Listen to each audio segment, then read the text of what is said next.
You always start with an idea, the solution, and then you start searching for the problem that solution fixes. If you're lucky, you'll find a problem worth solving with the solution that you have. But you really need to be lucky because the odds are very, very much against you. If you have a product idea, I would really make sure that you're solving. At Flowla, we're building a solution for sales and CS teams. Started as a digital sales room platform, now moving on to automation and orchestration. Pretty much everything happening after the discovery call. We auto-generate actions for reps so that they get half a day's of work done in 10 minutes. They smell bullshit from a mile away.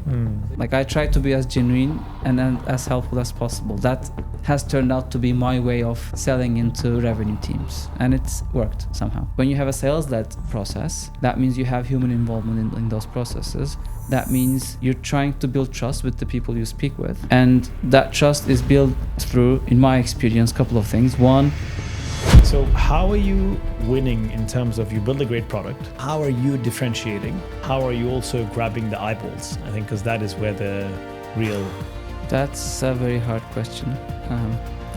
I don't think...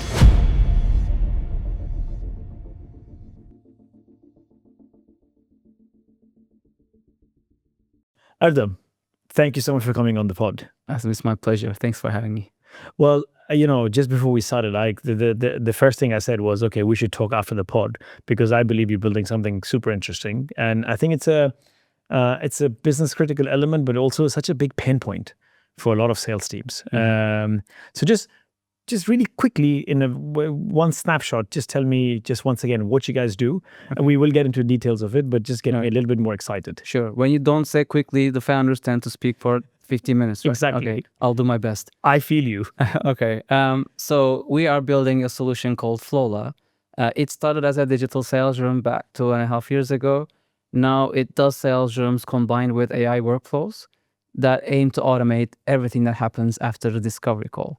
I mean, follow-ups, multi-threading, generating handoff notes for CS, running project plans, chasing after mutual action plans.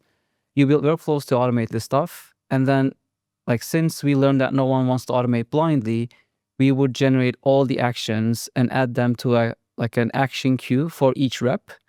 So the moment they start their day, they would just open their laptops, they would jump at their Flowla queue, and they would get half a day's of work done in 10 minutes as they one-click approve or just tweak what AI generated and approve afterwards. You've definitely got me excited, by the way. So I really need to learn a little bit more about that because I can always think about questions. But before we do that, you're building in London. You're building in the UK. I am, yeah. Why in London? Walk me through that entire journey. Where have you come from and why you... How quickly do you want this? No, this you can take your time. All right. So moved to London 3 years ago and started Flowla afterwards. Flowla is the third company I'm building. I graduated uni in 2011, did 2 years at P&G as a financial analyst, and then quit my job. And for the last 12 years, I've been building products. So my expertise revolves around product management, strategy, UI, UX.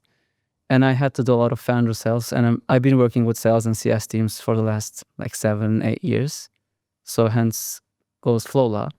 Number one was a music startup. This was a very sexy business back in the day. We did aggregation for streaming services. So we could basically give you the iTunes experience, a single unified library that connected to any streaming service that you want.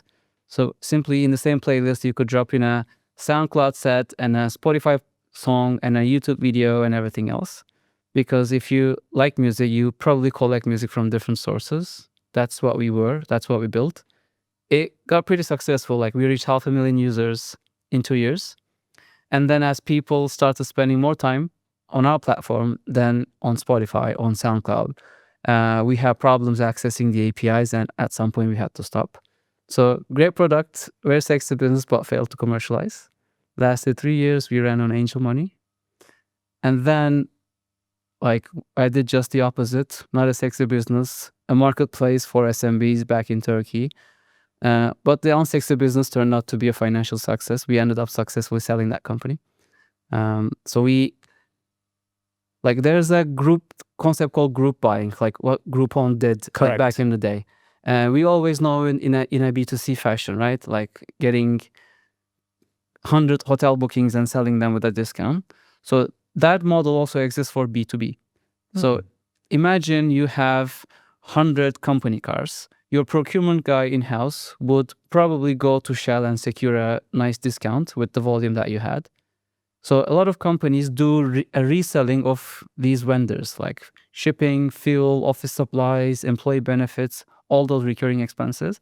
But no one goes after SMB because when the volumes are low and when the margins are tight, it's not nice.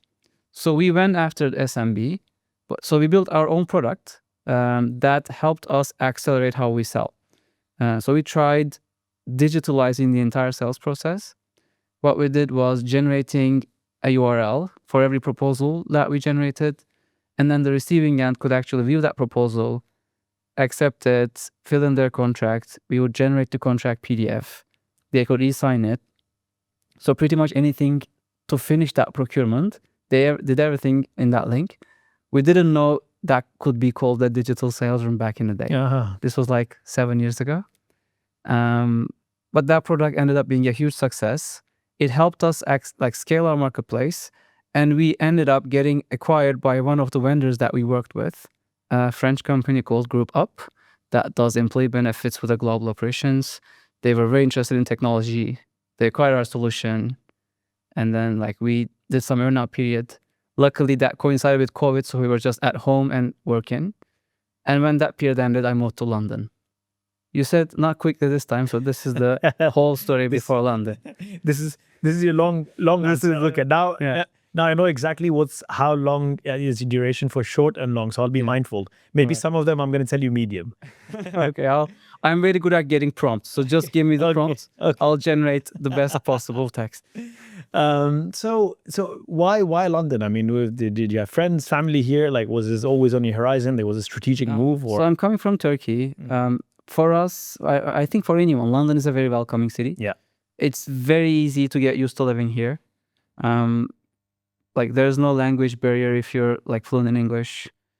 You have a lot of friends. I had a lot of Turkish friends here, and also I've had friends that I knew before from my founding journeys. So day 2 of being here in London, I was like, okay, I'm here. I've been living here since forever. I had that feeling. At the time, we were my partner was working on a business where we had a co-founder in London. So she helped us get started. She was really helpful throughout the journey.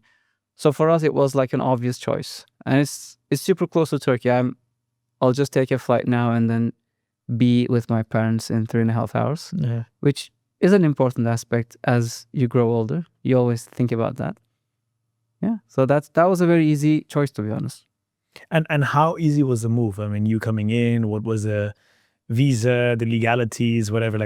What? This can be an unorthodox answer, but very easy. That's gonna be my answer. So we decided to come here. I applied for the talent visa, and what we agreed with my wife was that okay, if this gets approved, let's go immediately. Let's keep the house in Istanbul, so that it's a calculated experiment. We had the visa, and then a month later we were in London. We lived here for 2 months just to see how we feel here, and we felt happy. And then we went back and emptied the house there back in Istanbul. So it was a very smooth transition. I was probably lucky with the visa because it was a very smooth process as well. Yeah, because I mean, for the most part, it is sometimes very tricky or lengthy, but I mean, this is great that you're I don't want to jinx anything. Your flow was Flowla. Yeah, the talent visa has some sort of requirements, and I was reading that online. I was like, okay, yeah, this sounds like me. I should apply for this, and it worked. Yeah, I mean, I came here on the innovator visa, and I think. From everything that I hear, but for me as well, it was a matter of applying, and there's a criteria. I ticked all the boxes, and that was it. Really. How long has it been for you? Just over 5 years now. Okay, just over 5 years. I've actually applied for my British citizenship now. So so now it's the next phase of. Can you sing the national anthem from memory? Oh my God, maybe after the pod, I'll sing for you. Thank you for I hope they don't test me while while they actually approve or before they approve my citizenship. I don't think they do. They only give you a life in the UK test. Yes, And if you're good at multiple choice questions, but I'm sure you'll nail, that it's okay. So was the idea of building this business already started when you were in Turkey, or was it okay? Let's come here, let's figure this business out, or some other business out, or maybe work in a company and then move on to creating your own business? So Flowla is kind of all the learnings from the previous business applied, and this time for a more scalable business model, I would say. So unifying the sales process in one link was what we did with the previous company. So I just want to reapply that notion again. So that idea was with me. And when we started it, what we did was basically bundling different resources, like sales assets mainly, in one personalized link, and helped sales teams share that with their buyers. The first thing that they enjoyed was getting insights. So usually you only know what happens in a meeting. When you use a sales room, you get to see what's happening in between two meetings, which is a nice signal to have, especially if your process involves multiple stakeholders, multiple touch points. And then like with time, like when you're building products, you always have to observe an asymmetry between the value users get out of your product and the effort they need to invest in exchange for that value. With sales rooms, there's not a huge asymmetry because you have to be manually creating these links every time you meet a new potential customer. So it's an effort. It's not like an analytics tool. You add 3 lines of code into your website and it starts working. And in contrast to this, the value you get mostly revolves around that signal. I know that a lot of companies in our space, they talk about the idea of buyer enablement. We do, and we did at times too. But again, it depends on your industry. You may not be interested in buyer enablement. You may not be really getting a lot of value out of that. But getting those signals is the gist of it. So we said, okay, how can we help our users decrease that effort invested and increase that value generated? And like 6 months ago, we launched this new module called Autopilot. Autopilot is a workflow engine, something that you could be very familiar with if you use Zapier or Make or anything like that. So basically, there are triggers, there are actions, there could be multiple actions starting with a single trigger, so that we turn sales rooms into a plug and play solution. So you'll just do your discovery call, and then your sales room would get created automatically. And then you could have rules. Hey, if no one looks at it for the next 5 days, send this follow-up. This was what we did back like 6 months ago, and it worked pretty well. And then a couple of interesting things happened in the meantime. One thing was, I always was like telling people about this idea of a side project that I had that I called VAT. It stands for Value Added Touchpoints. So some name I came up with. And what I usually do in real life is when I want to follow up with people, I simply copy paste my transcript into a custom GPT that I built, and that custom GPT has my prompts saying, "Hey, like generate maximum 3 sentences follow-up email that clearly outlines what's in it for the prospect. It's not about me; it's about them. That refers to shared moments in our call. Like if you shared an emotion, if we talked about something, refer to that." And it generates things like, "Hey, Yasin, like you had this launch coming up. How did that go? We could really help with that," kind of touch points. And I shared this one day on LinkedIn. You know, these posts, so like comment this and I'll send that to you. And that post got like 2,000 comments that day. And we're like, okay, this is interesting. There's something to uncover here. And then we decided to embed that approach into the autopilot that we built. So now Flowla connects to your AI note taker, also can pull that context from your CRM if your CRM is already connected with your AI note taker. So that you could say, hey, like whenever I finish a discovery meeting, create my sales room, send it to the people I was in that meeting with. And then based on how they engage with that room, keep managing the process. If you identify someone new, multi-thread with them. If no one looks at it, follow up with them. If they do look at it, understand what they look at and follow up based on that priority that they have. So that now the sales room has become something smarter. And yeah, we've been kind of enjoying the hype of this because we feel like we now clearly deliver that asymmetry between between the value you get out of the product and the effort you do invest to get that value.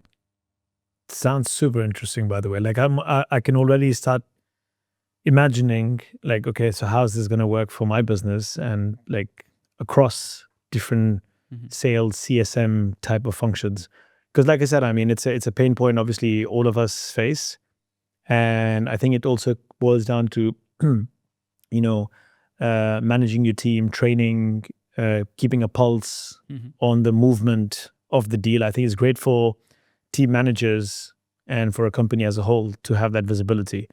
Talking about products now, I mean, we both know, and especially in the last 2 years, how ChatGPT and OpenAI has changed the world. Product building, I don't know, what are your sentiments around it?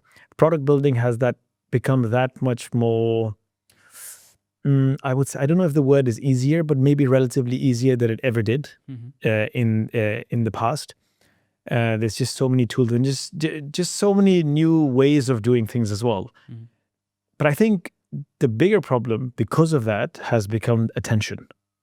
So there's just too much noise as well. Like, I mean, grabbing attention has become that much more critical.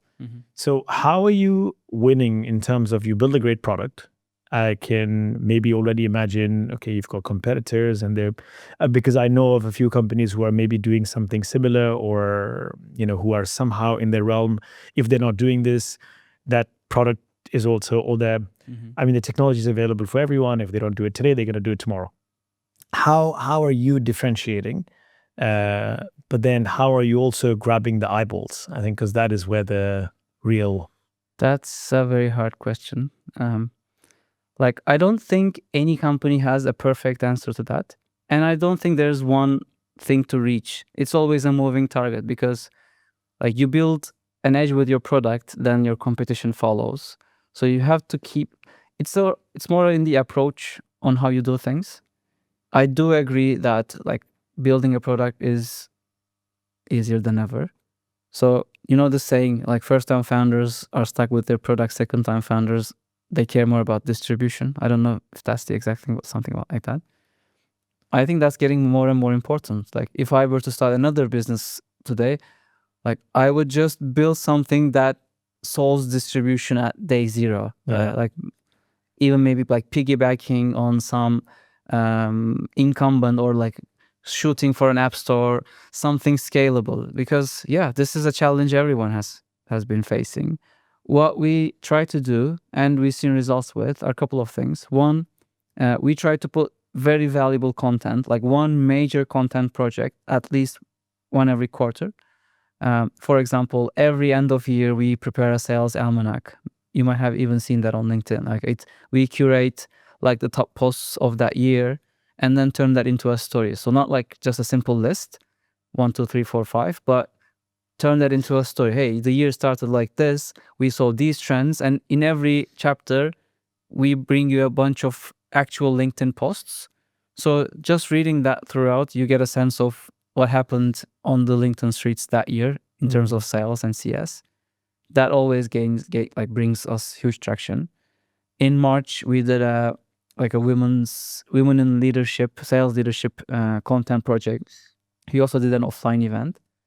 These days, we're working on an AI content piece around agentic sales. So we try to do one major project every quarter just to build awareness. That will be very top of the funnel awareness. And then for the mid funnel, I'd say we have paid ads, usually going for long tail keywords or sometimes competitor mentions. And then for the very bottom of the funnel, we track a bunch of signals.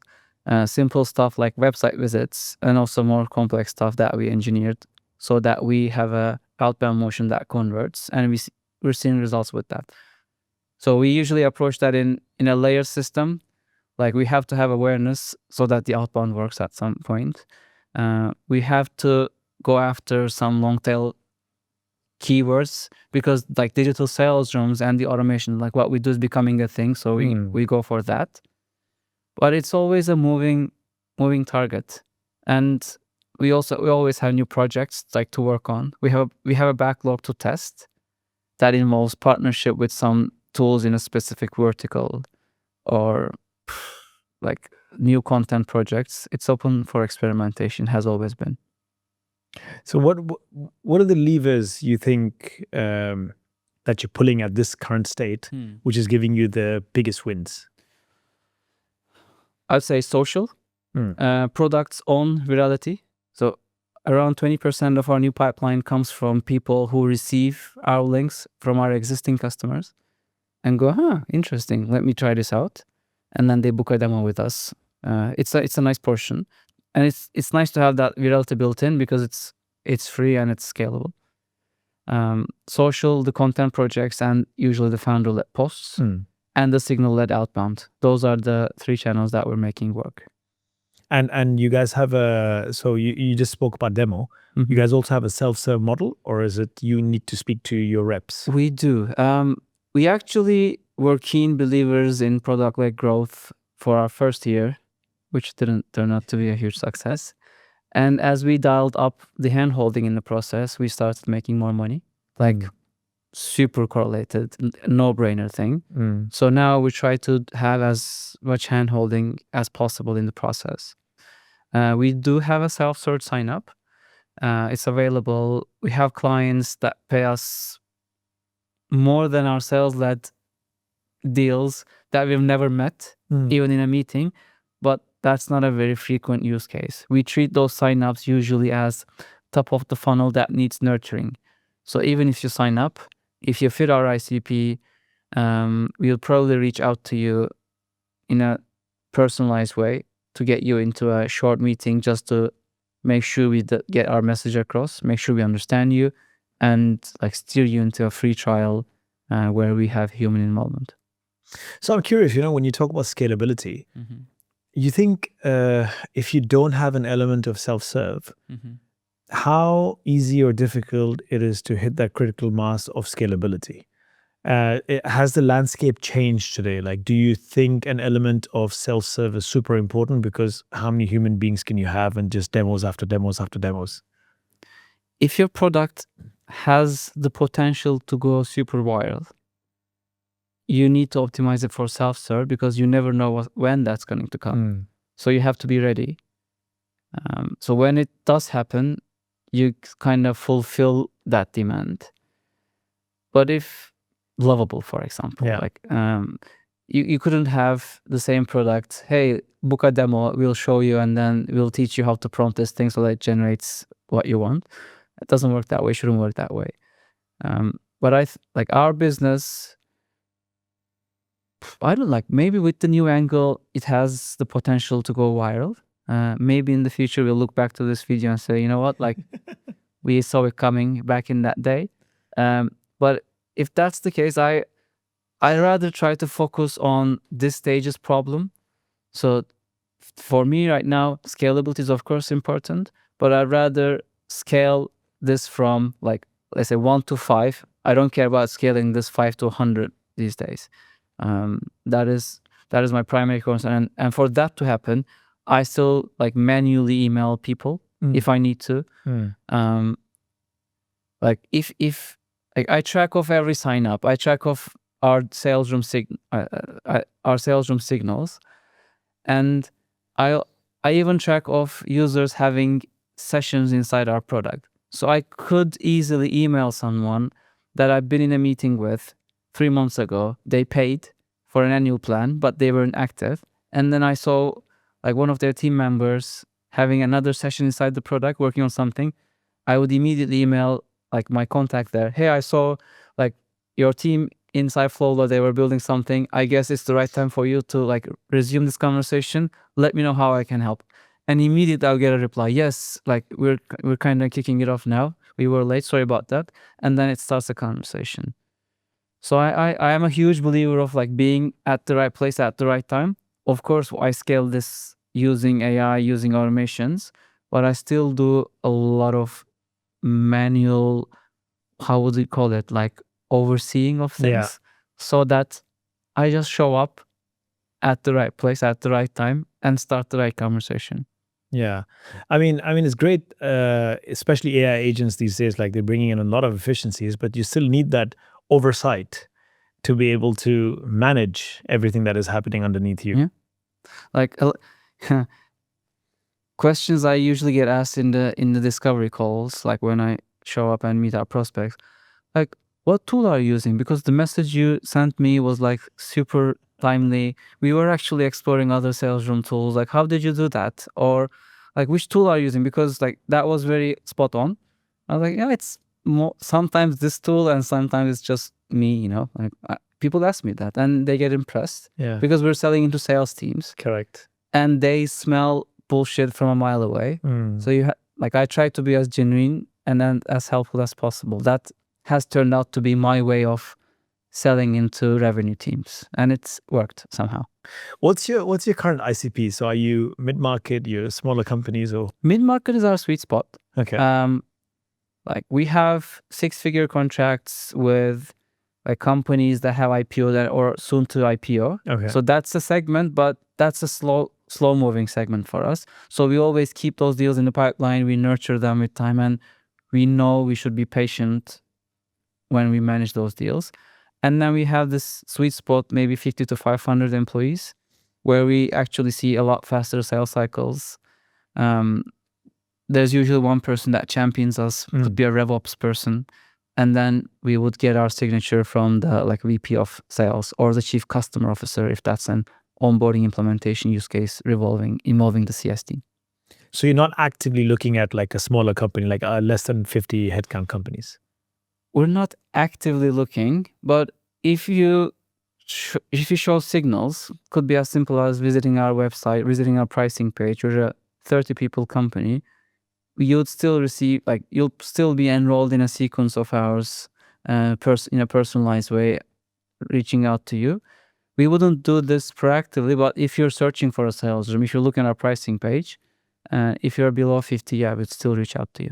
So we don't qualify you out. Sure. But in looking at it from an ROI perspective, our sweet spot would be like 50 to 500. And the ROI perspective is only again because you have now again your demos and then the closing and all that. So that is the ROI you're talking. And we have a seat-based pricing. Okay. So currently, could change in the future, but so our ticket size scales with the number of reps you have on Flowla. That's why we would love it if you are looking for standardizing everything across your sales and CS organization. Gotcha. Oh, so this 30 headcount, you're talking about the sales team 30 headcount or the company size? So the sweet spot I mentioned is the company size. Gotcha. And those companies like 50 to 500 would have around 20 to 100 seats on Flowla. Right. Okay. That makes sense. So what I mean, up until now, so we've been speaking about all the levers that you've been pulling to win. What I mean, if you talk to me about all the pain points that you've been going through. So it's been about 2.5 years, you said, since you incorporated, started the company. Yeah. So I mean, was it, product has been an issue, or was it marketing? Was it a collective of everything? That's a longer conversation. Yeah, like I think the pain points always change depending. There are seasonal pains that we focus and solve. The biggest pain or the biggest challenge always, I think, is building more awareness around what we're building. Like when you're selling into sales and CS, it's more of how it boils down into a point of how connected you are, how much trust you can build in the first meeting with these people, how much social proof that you have. So we kind of solved the social proof part. We have very happy customers. They were very kind enough to like help us with case studies and everything. We use customer testimonials almost everywhere. Like seeing smiling faces needs to be something that happens on our website. But again, like using LinkedIn wisely and in an effective way to just build more awareness is always a challenge. You have to adapt. You have to bring something novel to the table. You can't just have ChatGPT write your posts. Doesn't work that way. So that would be one. We work with a remote team, but like not being in the office has never been a challenge. But whenever we come together, we try to do that every 6 months. We feel like, okay, things feel different when we're in person. So now you come to the office like a couple of days a week, and I'm sure you would feel the speed it brings you. Yeah. So sometimes like having context-free conversations with the team is a challenge. Like because when we connect, it's a call that has an agenda, and we never go off script. We never have like water cooler conversations. When we try to do that, it feels crazy. not It doesn't natural. work. Yeah. I think I missed that. I could list a million challenges, but those would be maybe like the top two to start with. Yeah, it's interesting. I think this is a very hot or maybe controversial topic, depending which side you're at. People coming into the office, and you see a lot of people now. A lot of companies are moving into this hybrid approach, where you get people into the office 2 or 3 times a week. To be honest with you, I mean, we're also trialing that now. We've got an office in London, we've got an office in South Africa. We're also moving into getting an office in India. And I think I think it's twofold. One is obviously the speed that you can move and the strategy sessions and it's communication. Really, it's just faster communication. But the culture aspect as well, I think it's just very difficult. I mean, like us sitting across a chair now makes a big difference versus if this was just a virtual pod. The exchange of energy, I think you really can't buy when it comes to in-person versus virtual. Like the pod would be different if it was a Zoom conversation. The team meetings are different. Like I'm super happy. Like the team is very happy. We're trying to like stay as connected as possible. I think we're one of the teams that make it work with a distributed team. But yeah, we feel that like whenever we come together, we enjoy that. Yeah. And one part of us says, maybe we should do this more often. We always end up feeling that way. Is that the future? Something in the horizon, maybe? Could be, yeah. Because as we scale, I think the right culture, the right speed of communication, I think gets influenced a lot by being together in the same office. So maybe moving forward, I can clearly see ourselves like having an HQ where everyone's sort of drops with certain frequency. If you're still not in London, maybe you'd be there like every other month. But if you're in London, you'll be there a couple of days a week. But yeah, I can see us moving into an in-person setup in the future. So next steps, you guys are obviously, we spoke, you're currently raising at this point in time. Yeah. Looks like you've got, so you've kind of found product market fit, you're growing, I'm guessing month on month. A lot of people, and it'll be nice to hear your thoughts on this, a lot of people are now, again, two different type of sentiments. The whole world or narrative around bootstrapping has been really big on LinkedIn, especially these days. VCs are the devil, don't raise, versus bootstrapping. And you guys obviously raising, but you have traction. Walk me through that, your thought process around raising money when, I don't know, maybe do you need to raise money? Do you have to raise money? And why raise money and why not? Okay. How many VCs do you have in your cap table? I've got a few. So you have a portfolio of VCs, right? Yes. We are similar. We have 4 VCs, and not any 2 VCs are the same. Like not any 2 individuals are the same. Not any 2 VCs are the same. So you can't really generalize like VCs are evil, bootstrapping is the king or something. I think it's about partnering with the right institutions so that you have like you align on many points on how this business should go. And I think we were lucky in that sense. We're very happy with our cap table. Like we have been super transparent with everything so far. Like I don't know how every founder is open to their VCs, but like when we found out that when we shared our challenges, when we share our like learnings, both the highlights and the lowlights, we build that trust, we get help. So whenever we want to cover something up, I always think that's a harder challenge. So I think we did a good job so far at maintaining that relationship.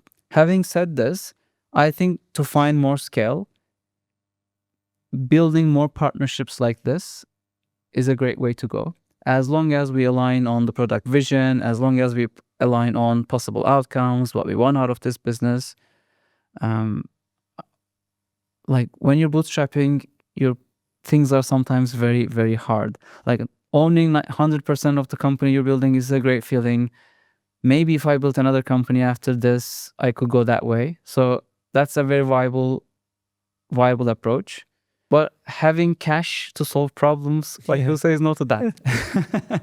So it's all knowing this. I think it's all about finding the right people. That's what we're trying to do these days as we look for our next round.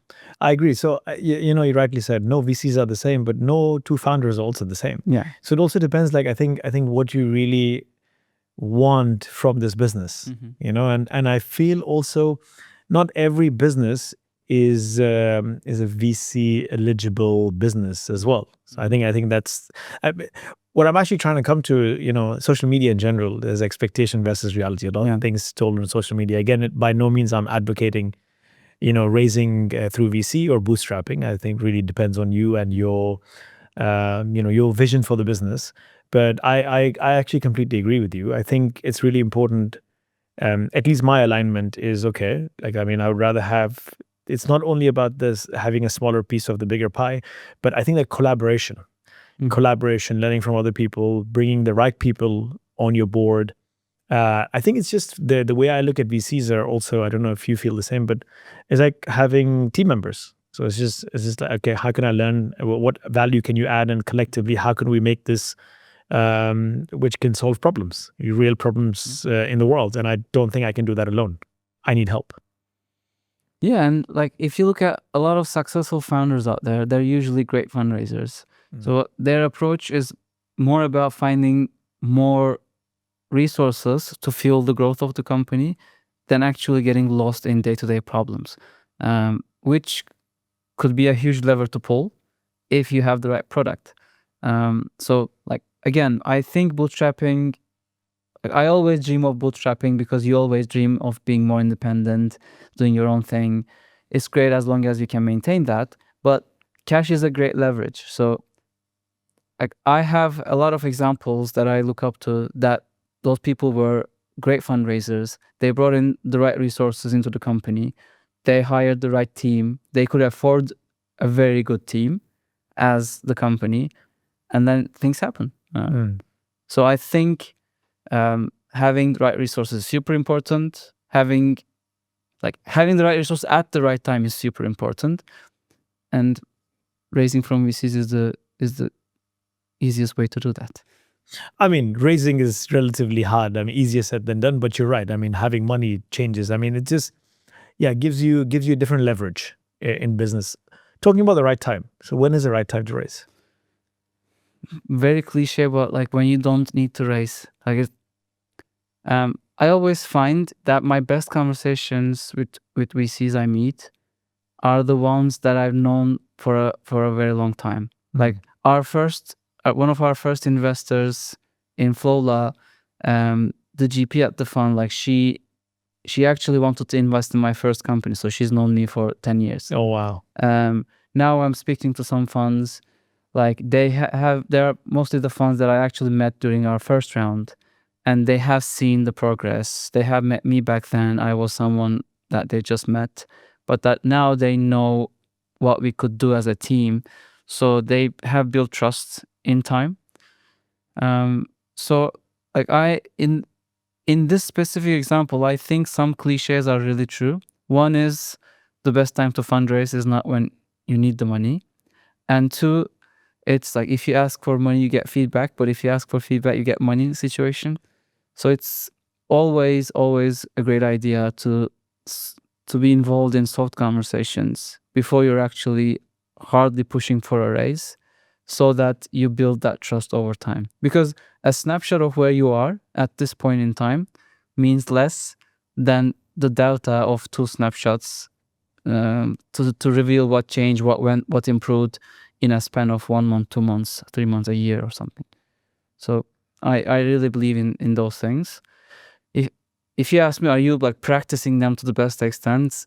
Doesn't always work that way, but yeah, to the best extent possible. Yeah. In fact, this morning I was with we're also currently raising, as I mentioned. So I had a call with a VC this morning, and the last sentence they said was generally, and again, it was one of those conversations, just relationship building, and okay, let's touch base again end of the year or beginning of next year. But the typical relationship building cycle up until they actually invest on an average is 4.5 years.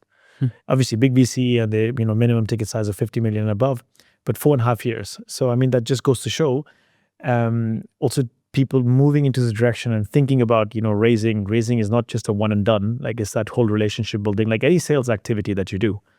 And depending on the ticket size, the more you can nurture this and this delta that you spoke about, I think that that is something to be aware of. Yeah.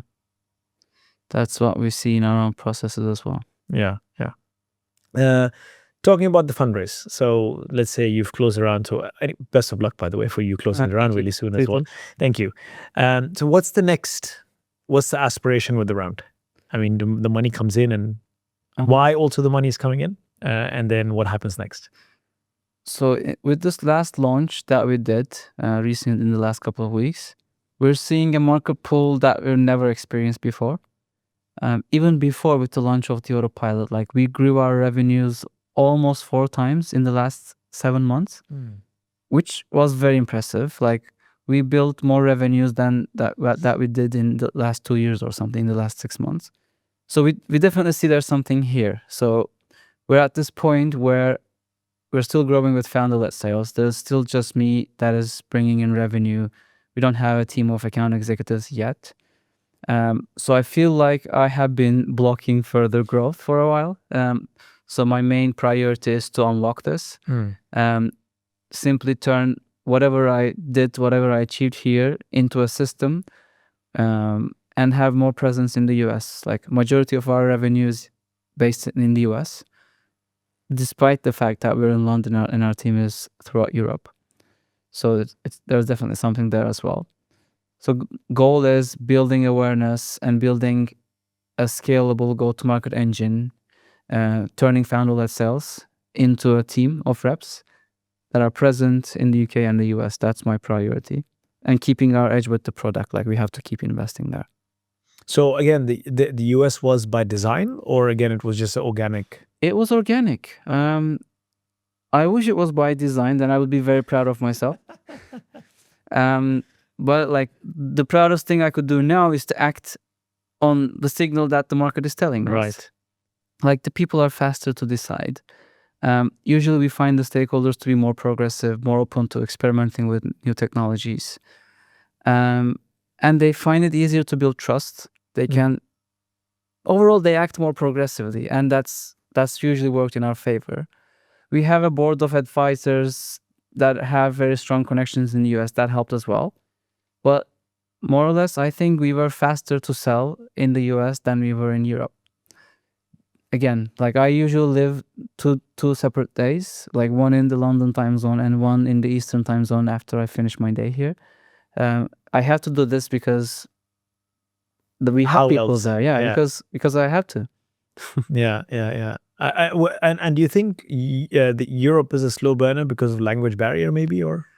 I don't think it's the language. I think it's more the culture of things. Like, there's a reason why, like, GDPR is something here, but it's not as important for companies in the US. That actually reflects the culture. There's a reason why people in the US are discussing deregulating many industries, while a lot of people in Europe don't really like that idea. I'm in the latter group still in many points, but when it comes to building a tech business, when it comes to growing your company, like, I think it really gets influenced by the culture around it, and we see a different pull in the US, 100%. And how difficult or hard it is in terms of navigating the whole compliance element. I mean, because maybe our experience was slightly different, because when we thought about the US, we thought about it from a mental health perspective, and there's state-wise legislations and so on. So it was So we found it quite difficult to open the market. Obviously, it's a different. Our businesses are different. But do you find that type of element navigating America? Like, we had to secure our SOC 2 Type 2 compliance to be more aggressive in the US, and we did that. And once we have that, we're also, like, we're in the Salesforce App Exchange, we're in the HubSpot App Marketplace. To be present in those platforms, we went through like security checks, compliance checks. We have invested a lot into that security and compliance aspect of our product. So it wasn't easy, but once we got those, I'm going to simplify this, but badges, those labels that you stick here that shows that you're a member of the Secure People Club, then we didn't feel any friction afterwards. Because like the other side, they need to check some boxes. Those boxes would be some compliance checks, some security checks, and make sure everything's all right. That's their job definition. And if you have the right resources to complete that checkbox, then it's like, we didn't find it to be a painful aspect, to be honest. And not having boots on the ground. Obviously, you working 2 different time zones. I'm sure that is tough on you. But in general, for the market, not having boots on the ground, does that make a difference for them? It does. It does. I time to time need to travel so that we meet the critical people in person, especially if it's a large enough deal. We sometimes have partners that we work with that help with the like on-site trust.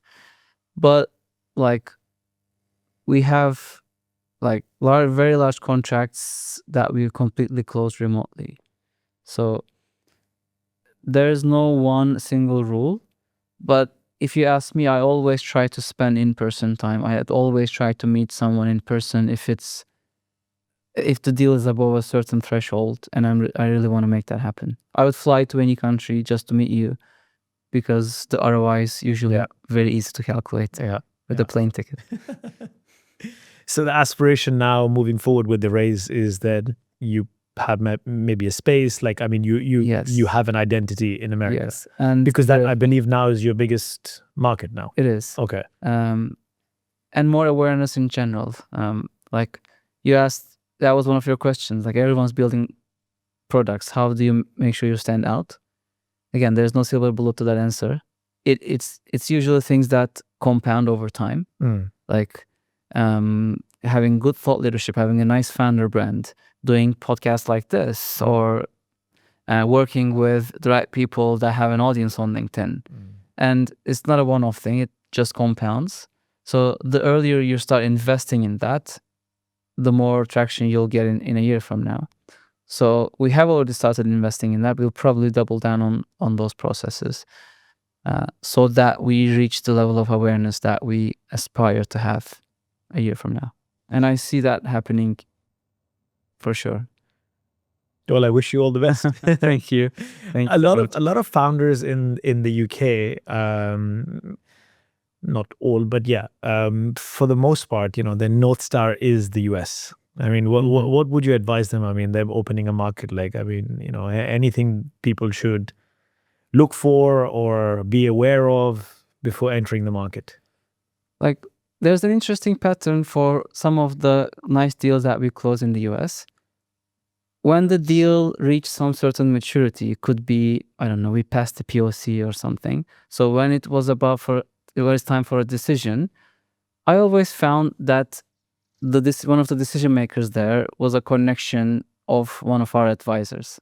So I would just go to our advisors, hey, could you please text this person, message that person? Are you warm enough? Oh, yes, we're on WhatsApp terms. Great. Please text that person.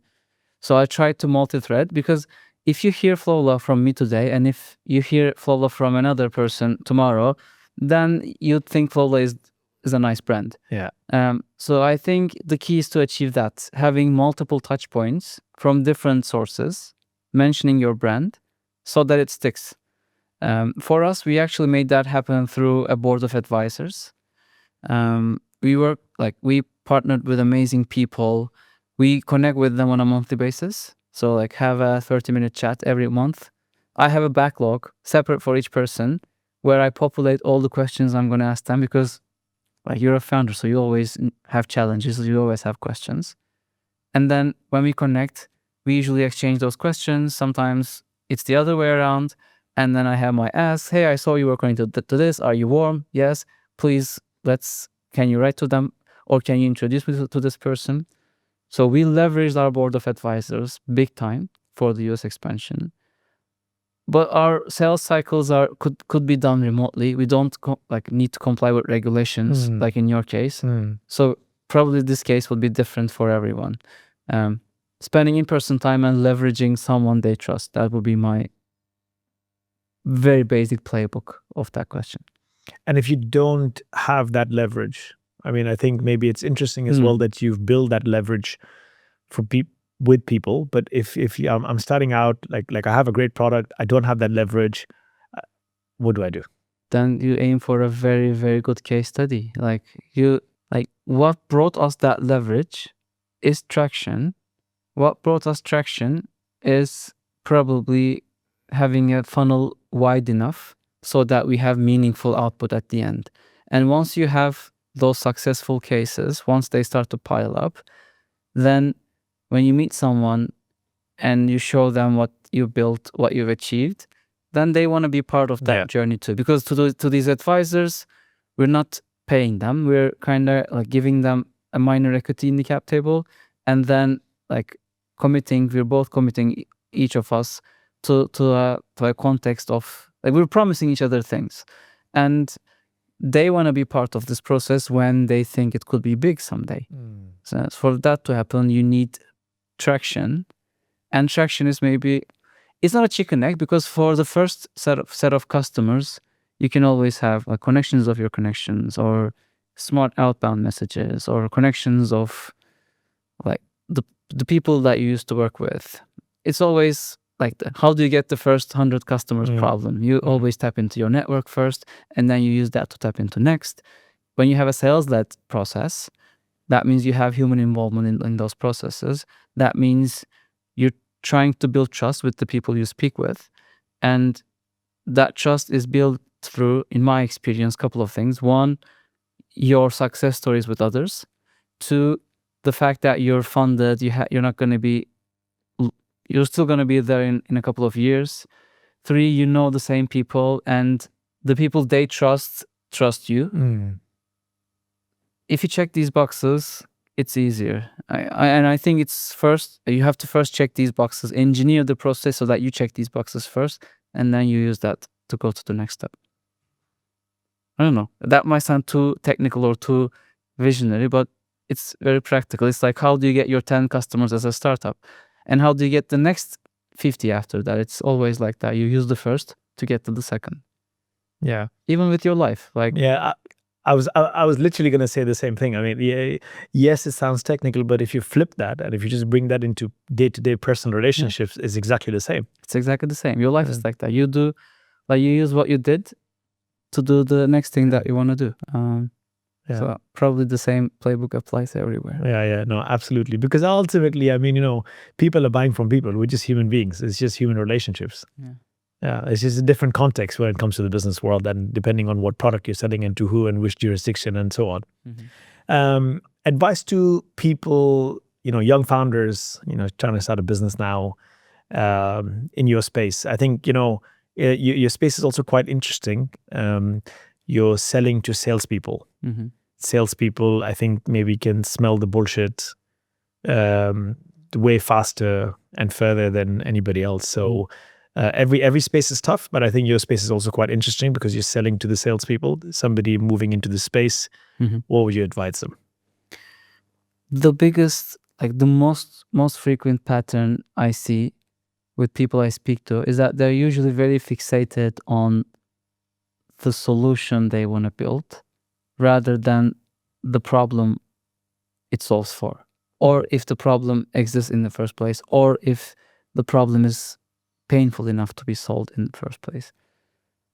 You as a founder, you always fell in love with the idea that pops into your mind, and becoming a founder is usually like a exit before, the last exit before the main road or something. So it's people that want to change something in their lives, especially if you're fed up with your corporate job or something. Then you feel the urge to change something, and that urge translates into, okay, then I should build something of my own because this job is not taking me anywhere.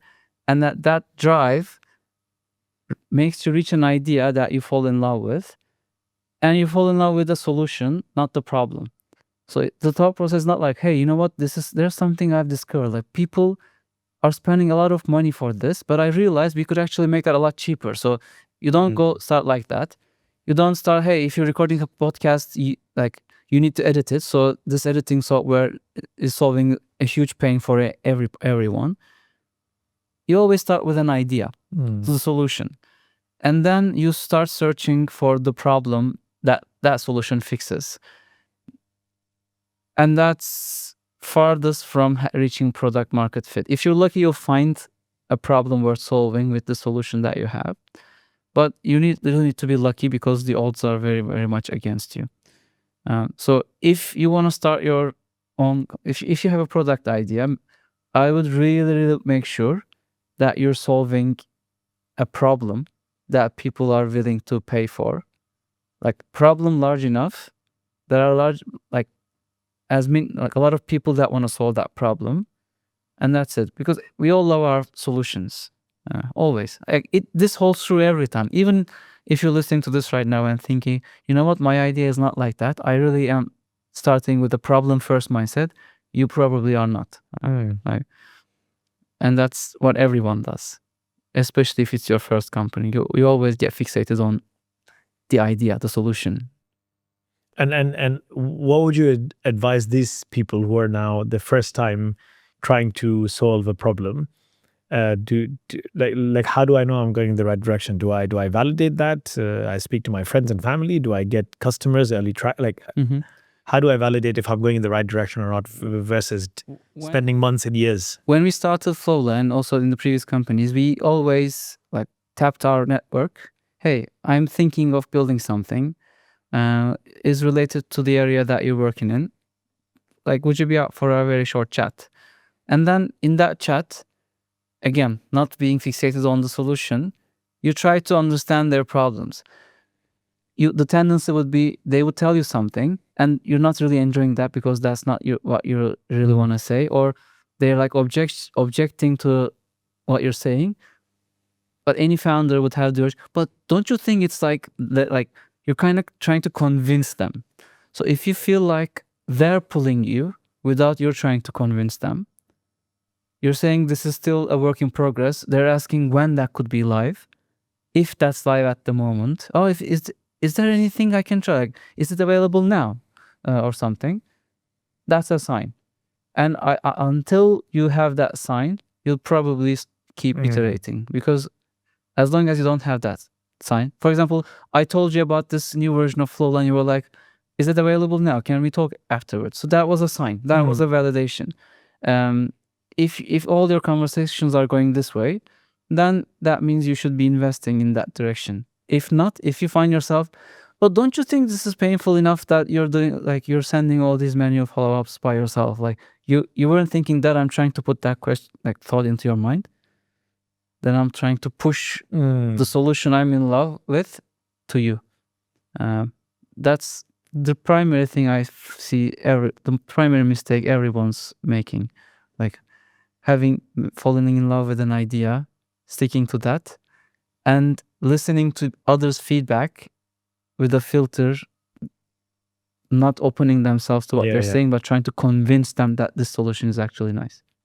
And I think being open to change is also important. So what I'm trying to come to is, if you found that signal, and if you're working towards something, it's okay for you to be open to the change. So it doesn't have to be the absolute truth and answer today, because as you progress, you speak to more people, you find different ways of solving a problem or different problems that you never thought existed in the first place. So I think also being open to change is super important. That level of openness comes from detaching yourself from the idea. Like you really need to be there, like almost like a therapist, like to actively listen and just steer the conversation in the right direction, and then stay silent so that you listen to people. And then maybe at the very end you give a you tease them about the idea, the product, the solution that you're bringing to that problem. And then if you see the pull, explore more, because then you'll find other problems adjacent to solve.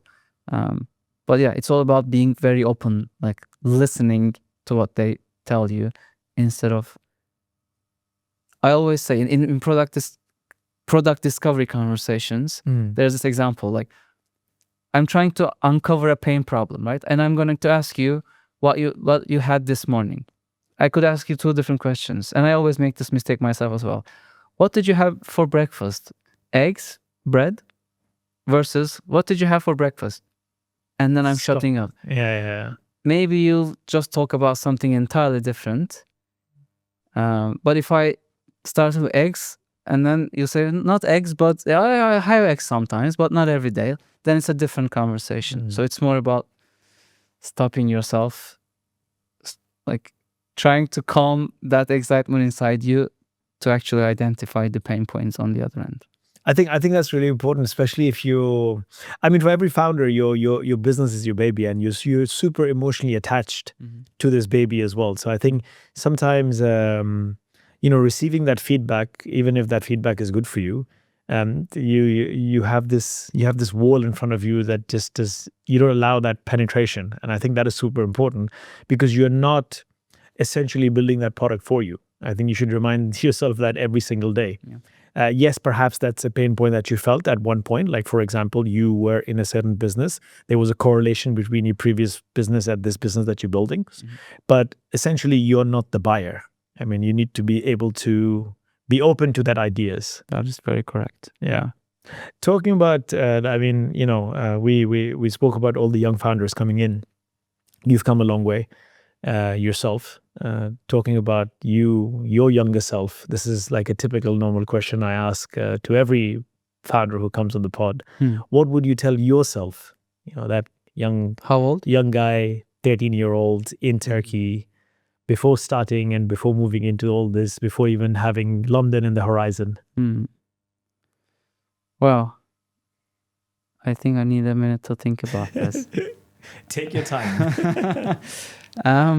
I think as a young teenager, that's something that we all miss, because we were always excited. We were chasing after things. We had instincts. We were tempted to do stuff. We had dreams, and we were tempted to chase them. But maintaining that liquid state, like in a more chilled and slow way, actually helps you identify things, identify problems, business opportunities. Even when you connect with someone, like when you're in that instinctive state, when you're trying to get things done, you're more trying to impress that other person rather than listen to them and understand what they are. Because you always feel like you should put on a show. At least that's what I felt as a teenager. Now I see the possibilities of us working together, of you choosing Flowla, is not about me. It's about you. So if you have something in mind, and if what I have is close to something that you had, then we'll find things to talk about. Then we'll work together. Then we'll partner together. So staying slow, staying chilled, and focusing on the other person rather than focusing on yourself. That's what I would tell them. Keep the liquid state. Don't get too hard. Don't get too pushy at times. Keep the liquid state. I love that. I love that. I think that also is a reminder for us, even at this age, not just the younger people. I think that's just a forever. Keep We that still liquid have state. those instincts. Active listening is very difficult, and that's a skill that I think we all should learn as well. So thank you so much for that. I wish you all the best with your raise. I wish you all the best with your growth journey. I think you guys are doing fantastic. We should chat after this pod anyway. Happy to. And hopefully we see you, round 2 after you finish your raise. You've conquered America. Maybe we have a pod in America as well. So yeah. Thanks for having me. This was great. Thanks so much. so much.